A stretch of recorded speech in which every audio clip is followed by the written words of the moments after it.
Muraho neza sister wanjye, nitwa Rukundo. Muraho neza, nanjye nitwa Solange. Nturutse mu bihugu by'amahanga, ese wandangira ahantu umuntu yaruhukira hameze neza? Ntivunika wahageze. Hano muri Sibling Hotel tubafitiye amacumbi ameze neza cyane. Uharuhukiye wese ahava ashize amavunane. Muri Sibling Hotel kandi tubafitiye amafunguro ateguye neza, gym tonic, sauna massage, piscine n'ibindi byinshi mutasanga ahandi. Waba ukeneye ahantu wakorera ubukwe bwawe ndetse n'ababutashye bose bagataha bizihiwe, nta handi ni muri Sibling Hotel. Sibling Hotel iherereye mu karere ka Bugesera ugana Ruhuha mu murenge wa Nyarugenge Kamabare.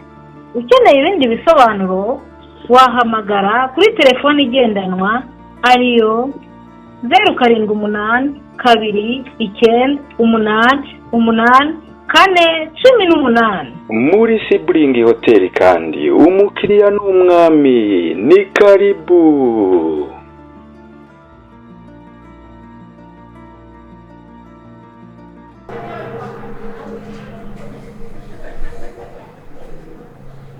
Yaba kumbona se wahise ujya kure. Ijambo mbwira rirakomeye. Gute? Nyine kubwira umuntu ko mukunda ni ibintu bidasanzwe, nyine utafata nk'ibintu bisanzwe. Umuntu ahita ajya kure.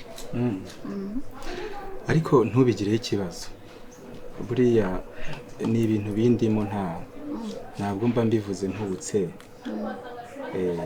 Kuko buriya ntabwo ari nka bya bindi yenda by'abasore ubu ngubu usanga avuga ikintu kimujemo. Buriya mba mbivuze nabanje kubitekerezaho muri jyewe. Ni nayo mpamvu buriya numva nishimiye kuba nakomezanya urugendo nawe. Imana iramutse ikomeje kubiha umugisha, bituma nanumva na kiriya gikorwa turimo bimeze nko kwikorera, kubera ko numva ari ibintu bishobora kuzagirira umumaro umuryango wacu. Imana iramutse ibiha umugisha bigakomeza. Ni byiza gusa Imana iha umugisha nyine ibintu n'ubundi abantu batangiye, kuko ntabwo yaguha umugisha ikintu utagitangiye. Birumvikana. Niba uri seriye ni byiza. Utimbaye ndi seriye cyane. Ndi seriye. Byiza. Ntabwo ibintu yabivuga atari seriye, ntabwo ari nka za nkundo za bobo. Saka ari akantu k'amafaranga ushyizemo, ariko ariya mafaranga ni menshi. Ariya mafaranga ntabwo ari menshi. Ntabwo ari menshi nk'uko bitekereza. Miliyoni 250 ni nk'agatonyanga. Kuko urabona kiriya gikorwa cyacu ni igikorwa kirekire. Buriya tuzagenda twaguka, hari n'imodoka imwe ishobora kugura ariya mafaranga. Ntabwo rero ari menshi, ni make cyane. Ahubwo buriya niyo mpamvu numva nshaka kubwira musaza wawe tukaguka tugatekereza icyo gukora. Byaba ngombwa tukagana na banki tugakora tukaguka tukiteza imbere. Kandi numva ari ikintu cyiza, kuko buriya gushora imari hamwe na musaza wawe buriya numva ari nko gushora mu muryango wanjye. Kuko mba numva ubihaye umugisha byazakomeza kwaba ari nko kwikorera. Ayo mugisha wo ntago wabura. Ni byiza cyane kuba nanjye nyine untekerezaho muri ubwo buryo. Numva rero rwose ari byiza cyane kuba tubitekereza kimwe. Kandi ubyemeye nyine byazagenda neza, twazakomeza kugira n'ibihe byiza. Ejo hazaza umuryango tukaba twagira umuryango. sibyo se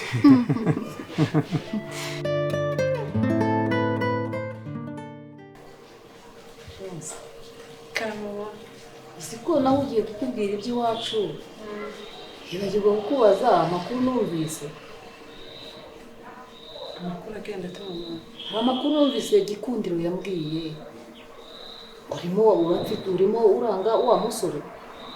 kandi mama ngiye Gikundiro turaza gushwana. Gikundiro aje kukubwira ibyanjye gute? Oya Gikundiro si wo mu muryango. Ariko ntabwo yagakwiye gufata ibintu nka biriya ngo azabikubwira. Oya mwana wa ntabwo yakagombye kubimpisha. Kuko Gikundiro no mu muryango ntacyo twagahishanyije. Yabwiye ngo uri kwanga wa musore kandi nabonye ari mwiza, uriya musore nawe namushimye. None ngo uri kumwanga. Urabona umuntu umunsi umwe ugahita ubona ari mwiza. Iminota 30 atari n'isaha warangiza ukavuga ngo uriya muntu ni mwiza. Mwese mwari mumaranye se? Uya ndavuga wowe. Ngewe ndamuzi ahubwo ngiye ndibaza ukuntu wowe umubona iminota 30 ugahita wemeza ko ari umuntu mwiza. Nabonye ari umusore mwiza igihe yazaga hano tunagusuhuzanya mwicaranye muganira mugushimira mubwira ko wahisemo neza ntubyibuka.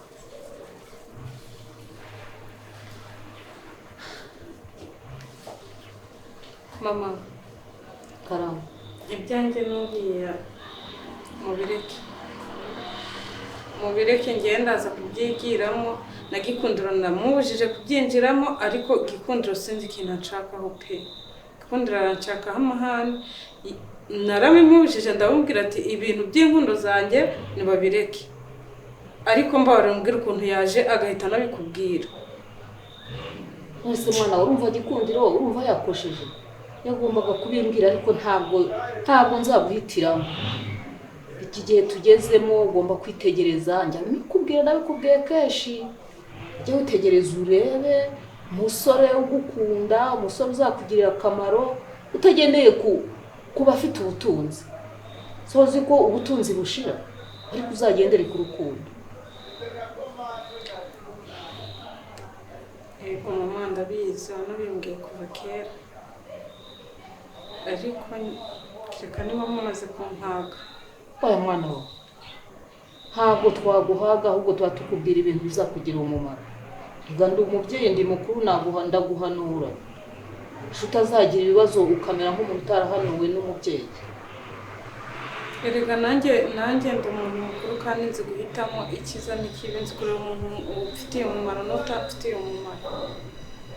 Rero mbonye bikunda ari umuntu muzima twabana ariko mbonye atari n'umuntu muzima nta mpamvu yo kuba mwamumpatiriza. Mwana wanjye uzitegereza urebe neza ntuzagire icyo urebera uretse urukundo. Ntabwo wabonye wa mugenzi wawe se twari duturanye hariya ku irembo? Ntabwo wabonye umusore yasanze ngo nuko afite amafaranga ngo ni umwarimu arahemberwa ukwezi? Bamaranye kabiri se? Ntabwo uzi ko basezeranye bamarana amezi angahe bakaba barashwanye? Uzagendere ku rukundo naho ibintu nibishaka muzabishaka muri kumwe. Oya njyewe ntabwo nigeze nsengera umugabo uzaza agahita ansiga. Gusa nanjye ndi umuntu mukuru nzahitamo Imana izampitiramo kuko ntabwo ngiye nahita mfata umuntu ndi kubona bitari kugenda neza ngo numve nahita mufatirana umuntu ko mwebwe mumukunze hoya pe.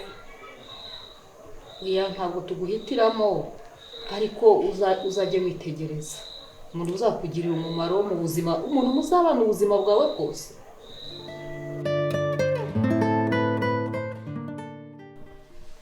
ngabo rero nkuko twabisezeranye kabuje kugira ngo tugirane amasezerano y'uburyo twakomezanya twafatanya muri iyi kampani. Urabona ko uyu mushinga nawe uteguye ari umushinga ufite imbaraga nyinshi kandi aho ungejeje urabona ko ari ahantu hashimishije kandi natangiye gake gake nkodesha imodoka ariko urwego ngezeho rwo kugurisha ukaba nawe ujemo ni ibintu bizaduha amafaranga menshi mu gihe tuzaba dukomeje gufatikanya. Rero ndumva uko tuzagenda dukora niko tuzatera imbere kandi nawe ukabibonesha n'amaso yawe. Ngira ngo urabibona aho bigeze. Ya Emi, urakoze cyane. Nkurikije raporo uko nagiye nzisoma, uko nabibonye, ni umushinga rwose uteye imbere. Ni nayo mpamvu nanjye nemeye kugira ngo ninjire mu mikoranire yacu twembi. Ngira ngo twegeze kubivugaho nkubwira nti nubona ari ibintu bitera imbere bifite umusaruro, twakorana nk'uko na kera twabanye tukiri bato. Ntekereza ko rero nta muntu wagaya iyi business cyangwa se uyu mushinga. Icyo nifuza ni uko dufatanya kugira ngo aka gace kacu gatere imbere. Kandi si naha honyine, tugomba gukora cyane, tugateza imbere igihugu, tugateza imbere akarere. Ndumva rero mu ruhande rwanjye ni byiza ko bisa nk'ibiri kugana ku musozo w'ibyifuzo twari dufite, kandi nanone biba intango yo gutangirana y'imikoranire myiza yacu. Ndumva ari byiza cyane. Nakumva ko ni business mba numva nshimishije, mba numva umunsi nyine bizaba biri kuraninga, kuko nkanjye watangiranye na boss uzi ko twatangiye byari gake tugira mbona biragutse, noneho ubu hajemo kugurisha. Uyu mu boss reba amafaranga arabizi cyane, arabyumva. Ubu kugurisha bw'urumva nyine mfite icyizere nanjye ko bizaguka cyane pe. Okay, byaba ari byiza rwose. Ahubwo se uwo muntu uri businye ari hehe kugira ngo dushyire mu bikorwa amasezerano? Erega ntabwo bigomba kurangirira hano muri salo, tugomba no kujya kuri hoteli nta masezerano asinywa gusa ngo birangirire aho ngaho. Najya numva bavuga ngo ni ukumenaho amazi sinzi. Nibyo ngabo. Turabizi ko abantu nyine turi abanyafurika, ariko wowe muri bya bindi by'abanyamahanga nyine bakurikiza isaha uko yagenwe cyangwa se, ariko ari hafi. Ibyo byose ari hafi. Nabuze kuvugana nawe ambwira ko ari hafi. Uko biri kose arahagera tu. Ahubwo se ubwo nta kugira ngo komeza dutinze. Rega no ku kazi njye nasize mfite ibintu byinshi ntarakora, nubwo ubona nicaye nkatuza. None se ubwo nta muntu hano wadufasha agatasiba icyo cyuho cye akaba ari ugira kandi na mere wawe wenda yabikora. Reka byo kuvanga business na famille ntabwo njye mbikunda. Barumva nakoresha uwo hanze kugira ngo nzabe nashyira gitsure kugira ibintu bibashe kugira neza. Mugani na dada buri wese afite ukuntu aba yaragiye afome. Naho rero ngabo we ubwo atari njye nta wundi. Ya buriya birumvikana buri muntu wese aba afite ukuntu yumva yatwara ibintu kandi bikagenda neza. Gusa Emi, ikintu cya mbere ni icyizere, kandi mpamya ko uwadusinye uwo ari we wese reka dutegereze uwo nguwo ntacyo yenda ari hafi. Ikintu cya mbere ni icyizere n'imikoranire myiza iri hagati yacu igomba kuturanga.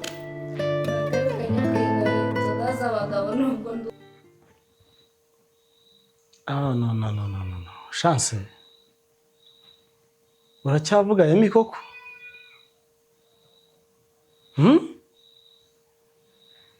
Chance umukobwa wibashye nkawe.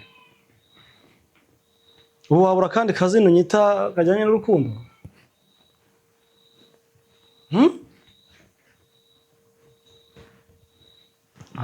Oya Chance hoya. Wanashaka kazino nyita byibura.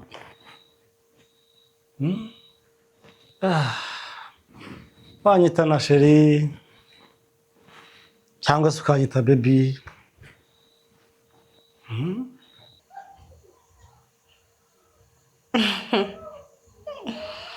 Wapi erega umuntu nubashye n'abandi umuhamagara izina rye. None se si icyubahiro nyine. ko nta mwana ufite wambwiye ngo uhamagare izina ry'umwana wawe. Umva kandi nawe uzanye abana se abana nabyaye hari ubwo nakubwiye ko hari abo nabyaye none se mbabyare mu mwuka nk'abandi bose aya uzi iminsi maze ntakubona ko numva rwose ntameze neza wakihanganye nkaza nkakureba byibura tukabonana uyu munsi. ni ukwihangana nyine muri iyi minsi ndi bize cyane ku buryo waba bize se ukaba bize ukanyuma umwanya na mutoya ngo tubonane.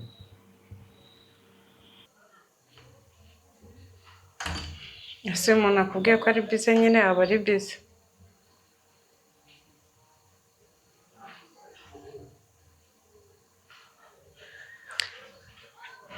ahubwo nari ndi mu kazi.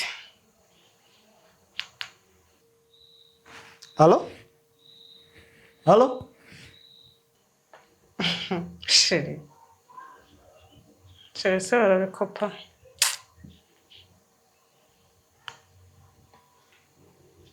nkoze hasi nyibutse ubuye ahubwo reka nihamagarire James wanjye.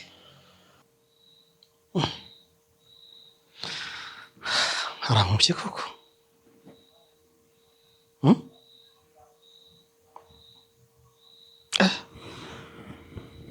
James niwe uri guhindura chance gutya.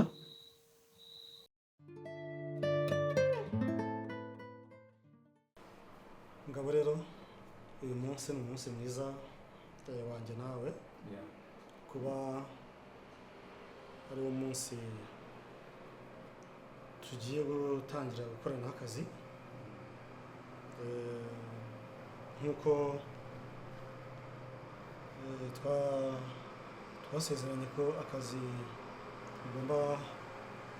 tugomba gutangira uyu munsi.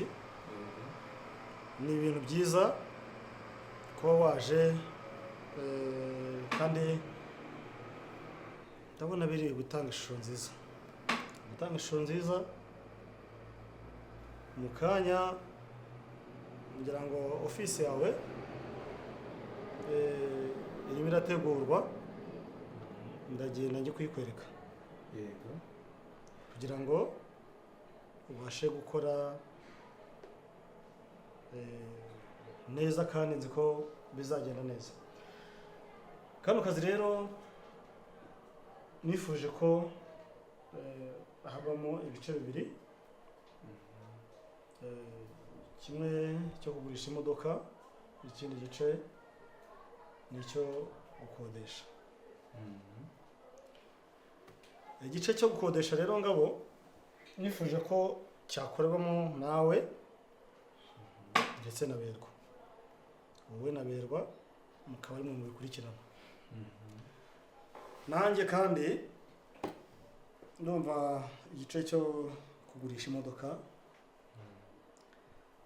nanjye ndimo na Gikundiro, byaba ari byiza rwose tugomba kubikurikirana.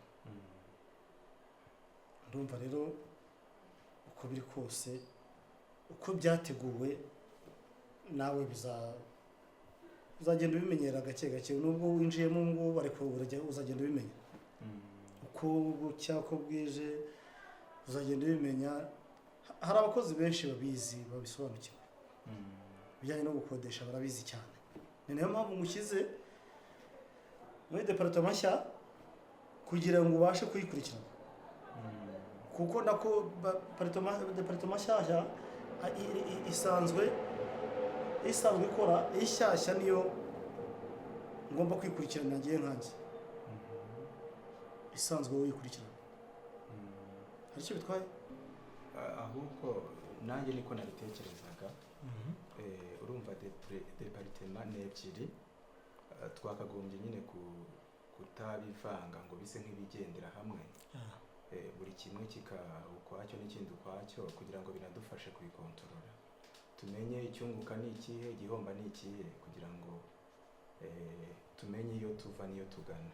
nibyo urumva rero uko wabitekereje ni byiza kuba buri ruhande hagira urukurikirana n'ubundi hakagira urukurikirana ni ibintu byiza cyane n'ubundi tuzajya tureba umusaruro buri kimwe gitanga n'ikindi gutyo tumenye ikijya mbere.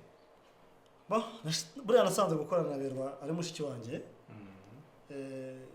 bita atari byo ndavuga nti Berwa uwamuguha mugakorana noneho nanjye ngakorana na Gikundiro gusa naho tugabanye kugira ngo Berwa kuko ari mushiki wanjye kumushyira muri departement ndimo numvaga bitagenda neza nkuko mbyifuza ariko Berwa ubaye ukoranye nawe nanjye ngakorana na Gikundiro ndumva ibintu byarushaho kugenda neza.